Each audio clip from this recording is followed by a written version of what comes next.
The Beavercreek, Ohio Walmart surveillance video of 22-year-old John Crawford III being shot and killed by police on August 5th was released this past Wednesday by Ohio Attorney General Mike DeWine. Click the link below for the video. The 7-minute and 40-second disturbing video captures the minutes before and after Crawford was shot and the audio of the man who called 911.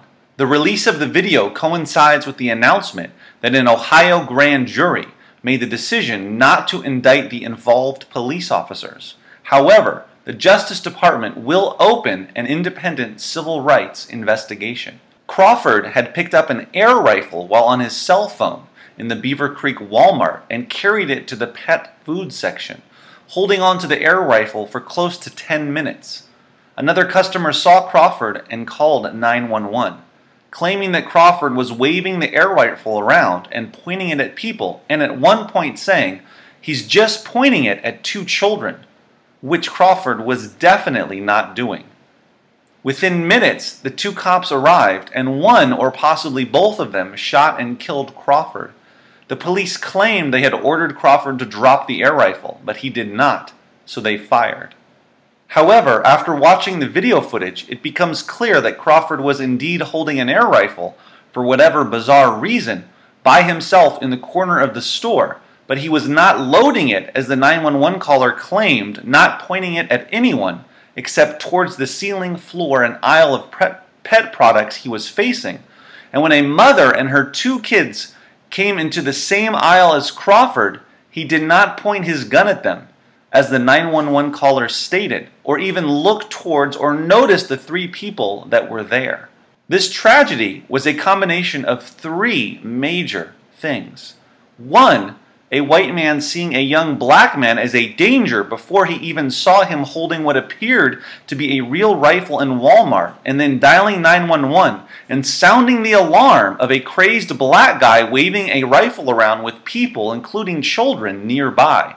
2, a young black man making the poor decision to pick up and then carry around an air rifle in Walmart for a fairly long time while absorbed in a conversation on his cell phone and remain oblivious to the world around him or how others might perceive him. And finally 3, white police officers responding to a scene of an apparent young black gunman waving around a rifle and pointing it at kids.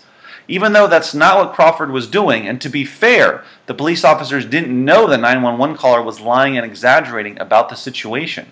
And the police officers quickly opening fire on Crawford before seeming to assess the actual situation before their very eyes.